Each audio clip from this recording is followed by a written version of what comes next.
नाज़रीन, अफगानिस्तान की सूरत हाल के ऊपर लम्हा ब लम्हा और हर गुजरते वक्त के साथ जो है वो मामलात तमाम दुनिया के हर मुल्क के इस पर नज़रें मरकूज भी हैं। पाकिस्तान के हवाले से अगर हम देखें तो पाकिस्तान भी अंदरूनी तौर के ऊपर भी और ख़ारजा पॉलिसी के हवाले से भी इस वक्त अपनी तमाम तर निगाहें मरकूज किए रखा हुआ है कि जो भी वहाँ पर हुकूमत बनती है, जिस तरह की भी हुकूमत साजी होती है, उसके ऊपर दीगर ममालिक का रद्द अमल और फिर उसको देखते हुए पाकिस्तान भी अपना फैसला करेगा।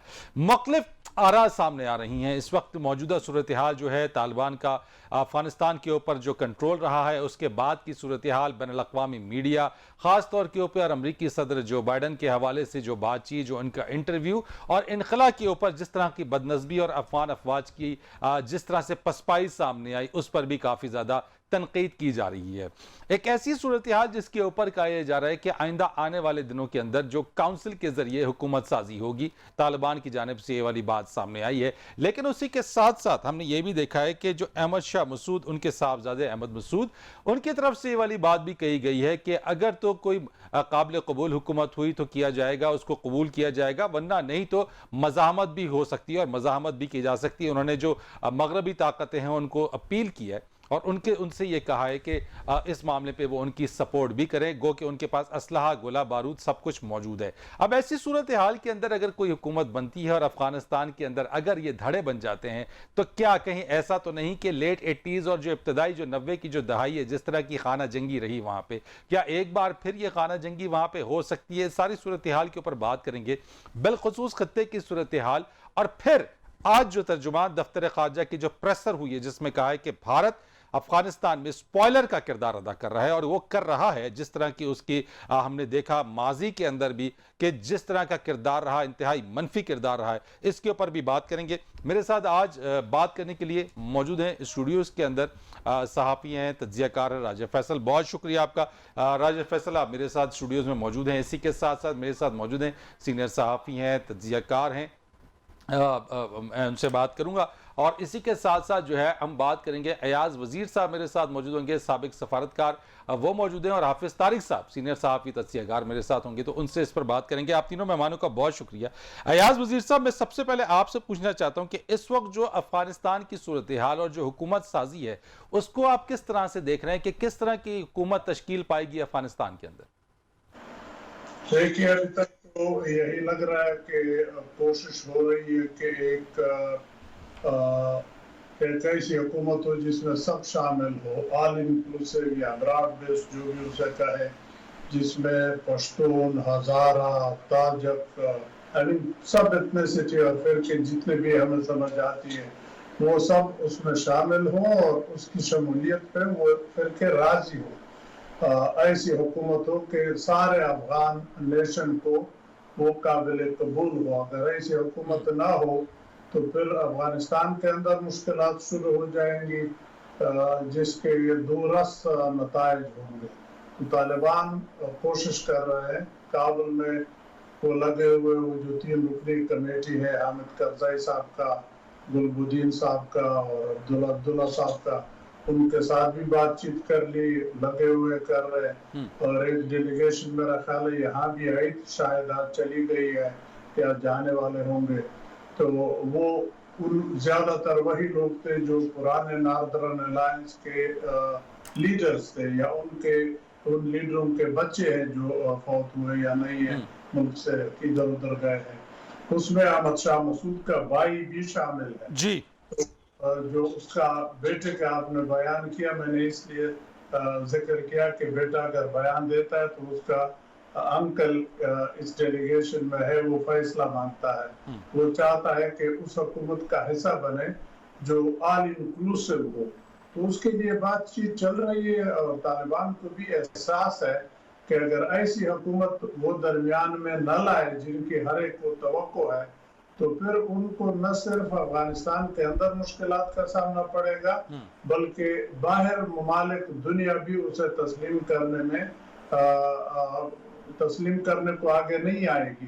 तो तालिबान के लिए मैं समझता हूँ और चॉइस ही नहीं है सिवाय इसके کہ ایسی حکومت تشکیل کرنے پر راضی ہو جائے جس میں سب لوگ شامل ہو جو سب افغانوں کو قابل قبول. رائٹ، آپ کی بات کے والی تمام ایک ایسی انکلوزیو گورنمنٹ جس کے اوپر تمام اس پر اتفاق رائے کر سکے. حافظ طارق محمود صاحب، سر یہ بتائیے گا کہ یہ جو گورنمنٹ کی فارمیشن اور آل انکلوزیو گورنمنٹس، آپ سمجھتے ہیں کہ کیا طالبان اس میں کامیاب ہو جائیں گے کہ وہ تمام لوگوں کو حکومت کا حصہ بنائیں، اور پھر حکومت کا حصہ بننے کے بعد جو بین الاقوامی جو کمیونٹی ہے، پھر بشمول پاکستان کو اگر لیں، کیا یہ ایکسیپٹنس اتنی آسان ہے جتنی ہم دیکھ رہے ہیں یا بات کر رہے ہیں؟ یہ بسم اللہ الرحمن الرحیم. فرید بھائی دیکھیں، دو بڑے مراحل باقی ہیں ابھی. ایک بہت بڑا مرحلہ تو وہ ٹھیک ہے، وہ گزر گیا ہے.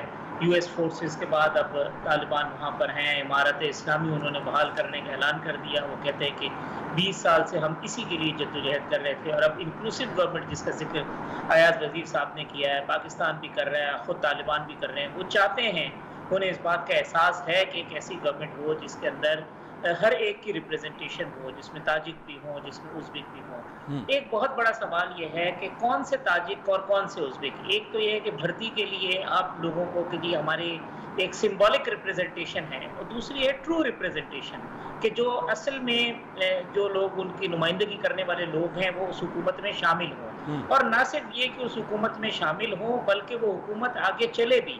معاملہ صرف شامل کرنے کی حد تک نہیں ہے. اگر وقتی طور پر ایسی گورنمنٹ ہو جاتی ہے، کیونکہ اس وقت طالبان کو بھی اور جو دوسری فورسز ہیں، جو دوسرے گروپس ہیں، سب کو احساس ہے کہ انکلوسیو گورنمنٹ بنا کے کنسنسس کی گورنمنٹ بنائے بغیر کوئی گزارا نہیں ہے. لیکن میرا سوال یہی ہے کہ یہ انکلوزیو جو گورنمنٹ ہے، تمام اسٹیک ہولڈرز کی شامل ہونے پہ جو بننے والی حکومت ہے، کیا یہ اتنا آسان ہے کہ سب کو اس بات پر راضی کر لیا جائے گا کہ وہ تمام آئیں بیٹھیں اور حکومت کا حصہ بنیں؟ میرا خیال یہ ہے کہ اس معاملے میں کافی حد تک پیش رفت ہو رہی ہے اور طالبان کو اس میں کامیابی حاصل ہوگی. اسی کے بعد ہی ریکگنیشن کا معاملہ، اور جو آپ نے دوسری بات کی کہ ریکگنیشن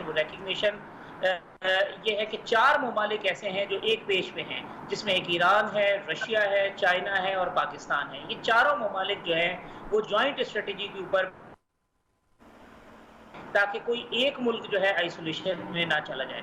میرا پوائنٹ آف ویو یہی ہے کہ شاید حکومت بنانے میں تو وہ جو انکلوسیو گورنمنٹ یا ریپریزنٹیٹیو گورنمنٹ ہے اس میں وہ کامیاب ہو جائے. اور وقتی طور پر جو ایک بہت بڑا خلا نظر آ رہا ہے، شاید وہ اتنا بڑا خلا نہ ہو، لیکن اس انکلوسیو گورنمنٹ کا چلنا اور سارے فورسز کا ایک ساتھ مل کر چلنا ایک بہت بڑا چیلنج ہوگا طالبان حکومت. رائٹ، بالکل آپ نے کہا کہ اس کا ساتھ چلنا جو ہے ایک بہت بڑا چیلنج ہوگا.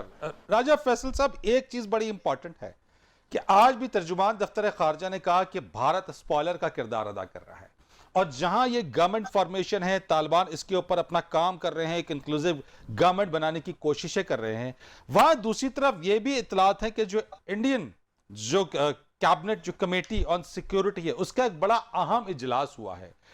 وہ اجلاس کیا ہے، اس کے اندر ہوا کیا ہے، کیا ڈیسائیڈ ہوا ہے کہ کیا اس بننے والی حکومت یا جو اب جو رجیم آئے گی، کیا بھارت اس کو کس طرح سے لے گا؟ دیکھیے، سب سے پہلی بات تو یہ کہ ان کی جو سی سی ایس کی 17 کو میٹنگ ہوئی، اس میٹنگ میں اوبیسلی پرائم منسٹر کے ساتھ رکشا منترال اور ساتھ میں فارن منسٹر، یہ سب کے سب ادھر موجود تھے. اور جو سب سے امپورٹنٹ شخصیت وہاں پہ موجود تھیں، وہ ان کے جو امبیسڈر افغانستان میں تھے وہ وہاں پہ موجود تھے.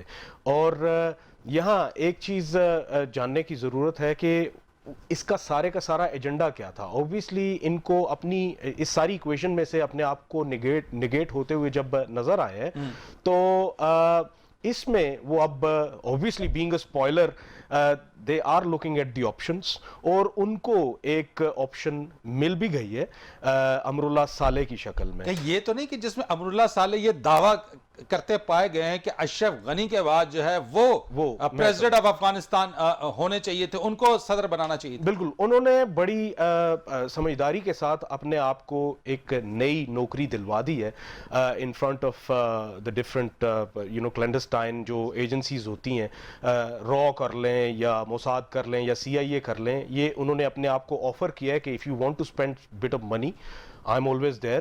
اور دوسری بات یہ ہے کہ جب وہ NDS کے چیف رہے ہیں تب سے اور obviously پھر لیٹر آن وہ بڑی اچھی پوزیشنز پہ رہے, تو انہوں نے پاکستان میں موجود ایسی تنظیمیں جو کہ کام کر رہی تھیں پاکستان کے خلاف, پاکستان کو ڈی اسٹیبلائز کرنے کے لیے, یا پھر سی پیک کو ڈی اسٹیبلائز کرنے کے لیے, یا چائنا کے جتنے بھی ایسٹس ہیں ان کو نقصان پہنچانے کے لیے, تو ان کے ساتھ وہ آلریڈی سے ان ٹچ ہیں, ان کی بہت اچھی پینیٹریشن ہے. آپ پی ٹی ایم لے لیں, ایک پولیٹیکل ونگ, یا پھر آپ ساتھ میں ٹی ٹی پی لے لیں.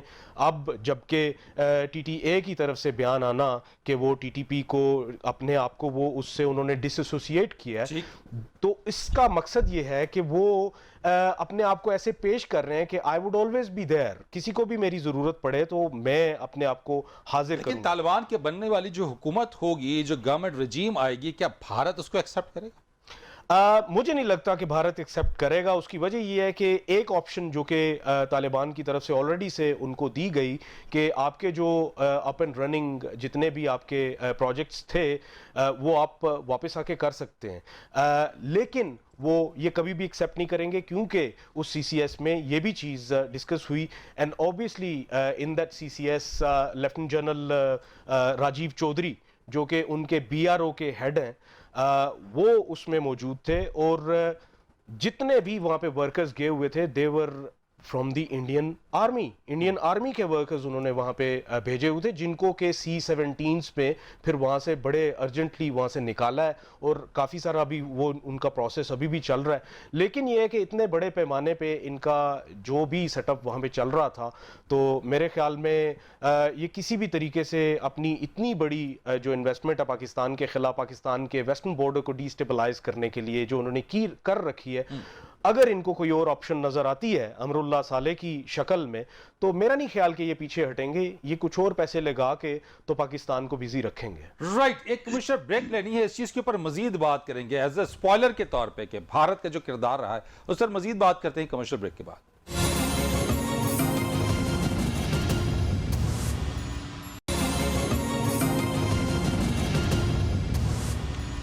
ایک بار پھر آپ کو پروگرام میں خوش آمدید کہتے ہیں. ایاز وزیر صاحب, بریک پر جانے سے پہلے جو بات کی اور راجہ فیصل جس چیز کی طرف نشاندہی کر رہے تھے کہ انڈیا کی جو کیبنٹ کمیٹی آن سیکیورٹی کے حوالے سے, اور اس میں جو امراللہ صالح کے حوالے سے جو بات ہوئی ہے کہ ڈیفینیٹلی وہ کہیں نہ کہیں سپوائلر کے طور پہ کوئی ایسا لنک تلاش کریں گے جو پاکستان کو مصروف رکھے یا پھر افغانستان کے اندر انسٹیبلٹی رہے. آپ کیا سمجھتے ہیں کہ ایسی صورتحال پہ کیا چیلنجز سامنے آ سکتے ہیں؟ دیکھیں, ہندوستان کے اندر بڑی سیریس بحث چل رہی ہے. یہ تو وہ مان گئے ہیں کہ افغانستان کے بارے میں ان کی پالیسی بڑی دانشمندانہ اس لیے نہیں تھی کہ انہوں نے سارے انڈے ایک افغان حکومت کے ٹوکری میں ڈالے تھے, طالبان کے ساتھ کوئی رابطہ یا سلسلہ نہیں رکھا تھا. تو اب وہ اس مشکل میں ہے کہ کیا کرے, طالبان کے ساتھ تعلقات استوار کرے نہ کرے, کیسے کرے, وہ ایک ڈیبیٹ یہ بھی ہے. دوسری ڈیبیٹ ظاہر بات ہے یہی ہے کہ وہ اگر ایسا موقع پا لیتے ہیں جہاں پہ وہ ہمیں نقصان پہنچا سکے تو ظاہر بات ہے وہ کریں گے. تو اس میں تھوڑی بہت تو ہمیں اپنی اندر بھی اپنے اندر جو ہمارے کمزوریاں ہیں ان کو بھی ایڈریس کرنا پڑے گا بڑی جلدی, کیونکہ وہ پھر ان ہی کو استعمال کر کے افغانستان سے مشکلات پیدا کریں گے. لیکن وہ تب ہوگا کہ اگر افغانستان ڈی سٹیبلائز ہو, اور افغانستان ڈی سٹیبلائز تب ہوگا کہ اگر یہ حکومت جس کی پہلے ہم نے بات کی وہ خدا نخواستہ اگر صحیح خطوط پہ نہ بنے اور اس کے خلاف آوازیں اٹھنی شروع ہو گئی, تو ان آوازوں کو دھکا دینے کے لیے پھر ہندوستان ظاہر بات ہے اپنی ساری طاقت اور ساری جو اس کا سوچ بچار ہے جو کچھ کر سکتا ہے وہ کرے گا کہ افغانستان کے اندر بدامنی پھیلے, اور ان کو ہمارے خلاف وہاں پہ جو جگہ پہلے 20 سالوں سے ملی تھی وہ دوبارہ ہاتھ آ جائے. ابھی اس کو دیکھ رہے کہ وہ تقریباً کھو چکے ہیں وہ سلسلہ. تو اس کے لیے ہمیں کوشش یہ کرنا چاہیے, پاکستان کے لیے سب سے بہترین حل یہ ہوگا کہ وہ افغانستان کے نئی حکومت کے اندر انوالو نہ ہو, غیر ضروری کسی چیز میں انوالو نہ ہو. افغانوں کو طریقہ آتا ہے कैसी हुकूमत बनाए। दोनों तरफें जंग से, हर एक आदमी, हर एक औरत तंग है अफगान जंग से, वो भी सुलह चाहते हैं आपस में, वो भी हल चाहते हैं। हाँ, पाकिस्तान की जहाँ एज फैसिलिटेटर अगर जरूरत उनको हो तो वो दिया करे, बाकी उनको छोड़े कि कौन हुकूमत में शामिल हो, कौन नहीं हो, कैसे ना हो, ये अफगानी खुद समझते हैं। सिर्फ ये ऐसी हुकूमत आ जाए जो सब अफगानियों को कबूल हो, वो हमारे लिए सबसे बेहतरीन हुकूमत होगी। फिर उसके अंदर अफगानिस्तान का जो इलाका है, वो कोई भी दहशतगर्द तंजीम, खा वो TTP हो, वो IS हो, वो दाइश हो, वो ATIM हो, कोई भी फिर उसको इस्तेमाल नहीं कर सकेगा किसी भी मुल्क के खिलाफ। तो हमारे लिए मैं समझता हूँ फोकस ये होना चाहिए कि अफगानिस्तान के अंदर सबको कबूल, जो काबिल कबूल हो, उस टाइप की हुकूमत आ जाए, उसमें हमारे सारे हल निकल आए। राइट। हाफिज तारिक महमूद साहब, एयाज वजीर साहब ने जो बात की और जो राजा फैसल साहब ने इससे पहले जो निशानदेही की कि उनकी जो हाई लेवल सिक्योरिटी मीटिंग रही है उसके अंदर यकीनी तौर के ऊपर वो तलाश कर रहे हैं ऐसे लिंक्स, और वो करेंगे क्योंकि उन्होंने अपने उसी जो अजाइम है, जो नापाक अजाइम है, उसको उन्होंने इस्तेमाल करना होगा, वो करना चाहते होंगे। जिस चीज की तरफ एयाज साहब बात कर रहे हैं कि हमें फोकस करना चाहिए इन एरियाज की तरफ, क्या हमारा फोकस है, हमारा डायरेक्शन उस तरफ है? देखिए, उसके अलावा हमारे पास ऑप्शन कोई भी नहीं है। फरीद भाई, मैं एक दफ़ा एक अरब ममालिक के एक एम्बेसडर थे, अरब मुल्क के, उनके साथ मेरी मुलाकात हुई। पाकिस्तान में हुकूमत चेंज हुई थी।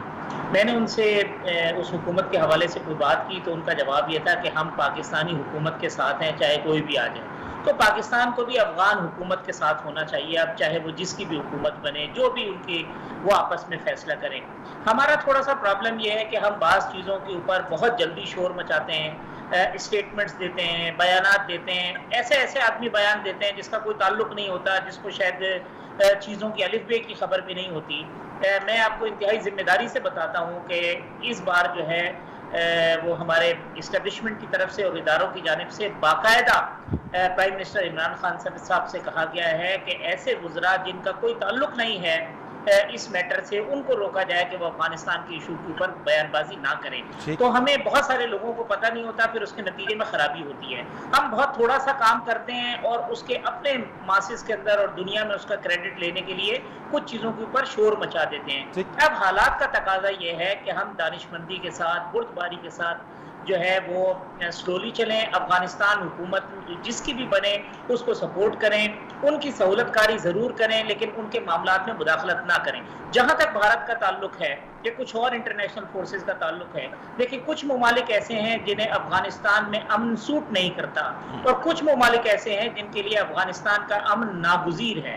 पाकिस्तान के लिए अफगानिस्तान का अमन नागुज़ीर है, भारत को अफगानिस्तान का अमन सूट नहीं करता है। इसी तरीके से जैसे जैसे मामलात आगे बढ़ेंगे, कुछ इंटरनेशनल फोर्सेस जरूर ऐसी होंगी जो चाहेंगे कि यहाँ पे बदअमनी हो, और उस बदअमनी को वो इंटरनेशनल पॉलिटिक्स के पर्सपेक्टिव में आपको देखना पड़ेगा कि उसका वो फायदा कहाँ उठाना चाहते हैं, कैसे उठाना चाहते हैं। लेकिन ये अभी बहुत प्री मैच्योर हैं, चीजें कहाँ होती हैं, अनफोल्ड होती हैं। ये वॉरलॉर्ड्स अपने अपने इलाकों में जब हुकूमत में जाते हैं किस तरह से यूनाइट रह पाते हैं, किससे उनको सपोर्ट मिलती है, कहाँ से फंडिंग मिलती है, बहुत सारी बातें ऐसी हैं जो वक्त गुजरने के बाद जो है उनका फैसला हो सकेगा। आज उसके बारे में कुछ नहीं कह सकते। ठीक है, बहुत आपने बिल्कुल जो बात की राजा फैसल साहब, इस चीज के ऊपर करंटली हमारी स्ट्रैटेजी और हमारी जो चीजें इस वक्त तक की सूरत हाल में, आपको लगता है कि हम बिल्कुल इस वक्त वेट एंड सी की पॉलिसी पर चल रहे हैं और जो चैलेंजेस आगे आने वाले हैं, क्या वाकई हम उसके लिए तैयार भी हैं? देखिए, हाफिज साहब ने एक बहुत बेहतरीन बात की। यस, हमारे यहाँ ऐसे वज़रा मौजूद हैं जो कि शायद अपने हलके के लोगों को खुश करने के लिए इस तरह के कोई बयान दे देते हैं, जो कि इंटरनेशनली अगर देखा जाए इंटरनेशनल रिलेशंस में तो वो बहुत ज़्यादा नुकसानदेह साबित होते हैं पाकिस्तान के लिए, पाकिस्तान की फॉरेन पॉलिसी के लिए। तो मेरे ख्याल में ऐसे जो वज़रा हैं उनको कहना चाहिए कि अभी नहीं करें, बेशक बाद में कर लीजिएगा जलसों के दौरान।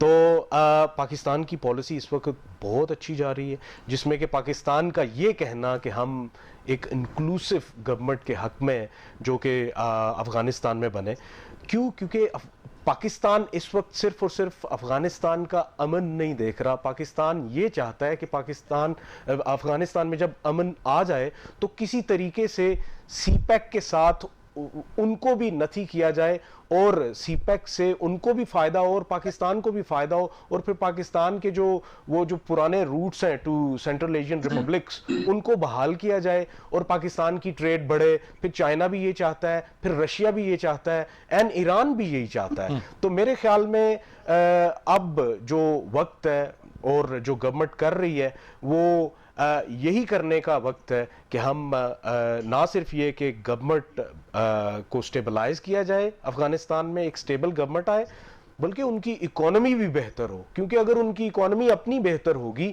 تو پھر وہاں پہ کوئی بھی کچھ نہیں کر پائے. ٹھیک ہے, ایک بریک ہم لیں گے, بریک کے بعد آئیں گے اپنے اسی پروگرام کو مزید آگے بڑھائیں گے کمرشل بریک کے بعد.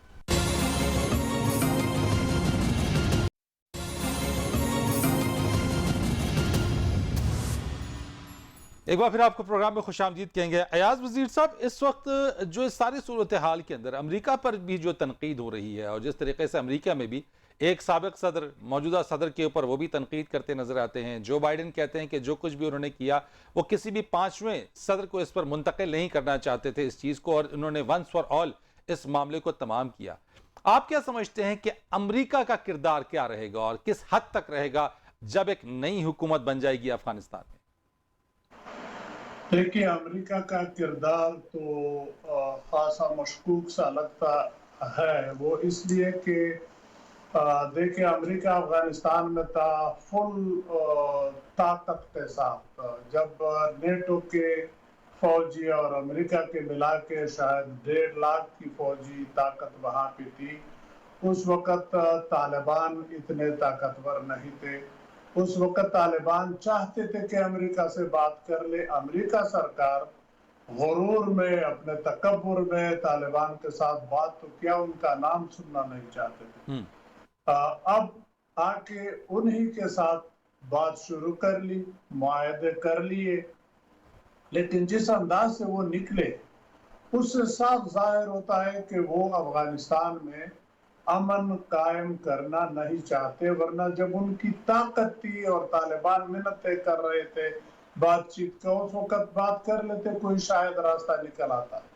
یا ابھی بھی جب انہوں نے وہ ایگریمنٹ کیے قطر والے, تو اس وقت بھی وہ کہہ سکتے تھے کہ اشرف غنی کو لے آؤ حکومت کو, وہ بھی ساتھ بٹھائے, آپ بیٹھ جائے, آل انکلوسیو حکومت بنا لے, وہ حل ہو جاتا ہے ایک طرح کا مسئلہ. وہ بھی نہیں کیا.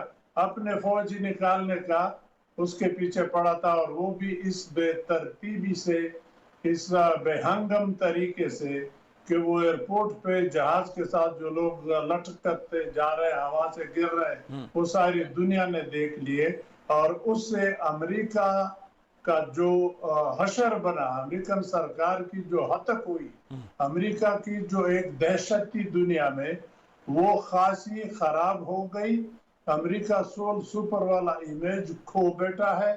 اسے اپنے دوست یورپ کے اندر اب اس کی خاصے ناراض ہے. ملک کے اندر بھی سیاسی طور پہ اس کی سخت مخالفت نہ صرف اپوزیشن پارٹی کرتی ہے, بلکہ اس کے اپنے پارٹی کے اندر بھی بڑے سیریس ریزرویشن. تو امریکہ افغانستان میں اپنا فیس یا اپنا چہرہ مسخ کر چکا ہے. اب اس کی بہتری یہ ہوگی کہ امن لانے میں کوشش کرے, بد امنی میں ہاتھ نہ ڈالے. ورنہ سب دنیا کا شک یہ ہے کہ وہ شاید وہاں بد امنی کے لیے سب کچھ کر بیٹا, کیونکہ وہ نہیں چاہتا کہ چین افغانستان کو پرامن پائے اور وہ اس ریجن میں اور بھی پھیلے. امریکہ اور چین کا اس ریجن کے اندر سرد جنگ شروع ہو چکا ہے. امریکہ نہیں چاہتا کہ چین اس ریجن میں مزید پھیلے یا دنیا میں پھیلے, یا سپر پاور اتنا بن جائے کہ ان کے سپر پاور ہونے کو چیلنج بن جائے, جو کہ ابھی لگتا ہے کہ وہ سپر پاور تو بن گیا, لیکن شاید امریکہ کو اقتصادی طور پہ بھی اور ملٹریلی بھی ان سے شاید آگے نکل جائے. تو اس ریجن میں وہ کوشش کریں گے کہ یہ ریجن پر امن نہ ہو, تاکہ چین اسی طرح رہے. आगे आराम से न बढ़े, उनको मुश्किलात होती राइट अयाज साहब, आपने एक जो बात कही है कि एक और कोल्ड वॉर, हाफिज तारिक महमूद साहब, एक सर जंग तो हमने देखी, उसके असरात देखे, और फिर पाकिस्तान ने ना होते हुए भी जो है वो जो भी उसके असरात मुरतब हुए पाकिस्तान के ऊपर। अब एक बार फिर यहाँ पर अगर अमेरिका और चीन के दरमियान की जो सर जंग जिसके बारे में याद साहब ने कहा कि आगाज हो गया, हमारे लिए क्या चैलेंजेस है, फिर हम क्या करें? अब एक और सर जंग के जो असरात हैं उनको जो है वो भुगतें, उसको जो उसके असरात से जो है वो जो नुकसानात हुए माजी में दोबारा से उसके लिए तैयार रहें। फरीद भाई बिल्कुल अयाज साहब ने दुरुस्त फरमाया। देखें, अमेरिका को इस बात की परवाह नहीं है कि क्या चीज़ उनके लिए अच्छी होती है, कोई उन्हें अच्छा कहता है या बुरा कहता है। वो सिर्फ एक चीज़ अपने सामने रखते हैं और वो है अमेरिकन इंटरेस्ट। अमेरिकन इंटरेस्ट की वजह से उन्हें दुनिया बुरा भला कहे, कुछ कहे, उनको कोई परवाह नहीं होती है। उन्हें अफगानिस्तान में अमन जो है वो सूट नहीं करता। दुरुस्त कहा अयाज साहब ने कि बहुत सारे ऐसे मौके थे जब चीज़ें कंट्रोल में थी और शायद सूरत हाल मुख्तलिफ होती। ये निगोसिएशन के अंदर भी उन्होंने जिस तरह से अशरफ गनी को साइड पर रख के तालिबान से बात की, अब देखिए ना थ्योरीज चल रही हैं कि तालिबान ने अमेरिका को शिकस्त दे के कामयाबी हासिल की है या अमेरिका को साथ मिलाकर कामयाबी हासिल की है। ये नज़रिया उस वक्त जीता है जब नज़रिया ज़रूरत जो है वो नज़रिए के साथ मिला है, या और बहुत सारे मामला हैं। तो अब जो है ये कहना कि अमेरिका यहाँ से अपने हाथ निकाल लेगा, उसका यहाँ पे कोई रोल नहीं होगा, वो चाहेगा कि अमन हो, मुझे नहीं लगता कि ऐसा होगा। अब अमेरिका खुद चला गया है, लेकिन अमेरिका के जो लोग हैं, अमेरिकन जो प्रॉक्सीज हैं, वो यहाँ पे रहेंगी, वो ज़्यादा इफेक्टिवली काम करेंगी। वो ईरान के खिलाफ यहाँ से ऑपरेट करेंगे, वो चाइना के खिलाफ करेंगे। वो चाहेंगे कि तालिबान उनके एज अ टूल इस्तेमाल हो। तालिबान अगर उनके टूल के तौर पर इस्तेमाल नहीं होते तो ISS या कोई और ऑर्गेनाइजेशंस है जिनको वो सपोर्ट करेंगे, वो किसी न किसी तरीके से चीज़ों को डिस्टेबलाइज करने की कोशिश करेंगे। और जब ये चीज़ें डिस्टेबलाइज होंगी तो उसके असरात जो है वो पाकिस्तान पर मुरतब होंगे। पाकिस्तान फॉर्चुनेटली और अनफॉर्चुनेटली ऐसी जगह है जहां पे पॉजिटिव असर भी पाकिस्तान पे पड़ना है और नेगेटिव असर भी पाकिस्तान पे पड़ना है। तो अभी तक तो नेगेटिव असरात ज्यादा पड़े हैं। मुस्तकबिल में अल्लाह करे कि कुछ पॉजिटिव असरात पड़े ताकि जो माजी के मनफी असरात है उनसे हमारा छुटकारा हो सके। बिल्कुल ठीक। राजा फैसल साहब, इंडिया है वो भी प्रॉक्सी रहा है और है भी उसी तरीके से। क्या आप समझते हैं कि इस वक्त अमेरिका के इनखला के बाद जो है ये प्रॉक्सी और ज़्यादा जो है वो जोर के साथ जो है यहाँ पे एक्टिव होगी? देखिए, मेरी नज़र में तो भारत के लिए बहुत कड़ा वक्त आ चुका आगे। इन्वेस्टमेंट तो बड़ी की है भारत ने इस चक्कर में। उसकी वजह यह है कि भारत इस सब कुछ में कुछ अर्सा पहले टू फ्रंट खोल के बैठ गया। गलवान वाली जो दुर्घटना थी उनके लिए, जिसको कि वो दुर्घटना कहते हैं, मेरे ख्याल में उसके बाद जो उनकी पोजीशन है खित्ते में वो बहुत ज़्यादा कमज़ोर हो गई है। और ख़ुसूसन अब जबकि वो बिल्कुल न्यूट्रलाइज्ड कर दिए गए हैं पाकिस्तान के वेस्टर्न फ्रंट पे, लाइक इन अफ़गानिस्तान, तो वो वहाँ से भी उनको उम्मीदें ख़त्म। और अब जो उनके लिए टू फ्रंट खुल चुका है वो मेरे ख्याल में पोर्ट्रे तो ऑब्वियसली ये कर रहे हैं कि वो बहुत बड़ी पावर है, लेकिन एंड ऑफ द डे उनको पूरी दुनिया में सिर्फ और सिर्फ अमेरिका की फ्रंट लाइन कंसिडर किया जा रहा है। और अमेरिका जिस तरीके से अचानक से भाग जाता है, ये मेरा ख्याल है मुझे किसी को बताने की ज़रूरत नहीं है। एक मिसाल तो हमारे सामने, अचानक से भाग जाता है और अच्छा एलाय नहीं साबित होता America right at the and. तो मेरे ख्याल में भारत के लिए बहुत ख़तरनाक वक्त आया है और इसमें भारत को चाहिए कि बड़ी सोच विचार करके अगर कुछ करना है खित्ते में तो करे।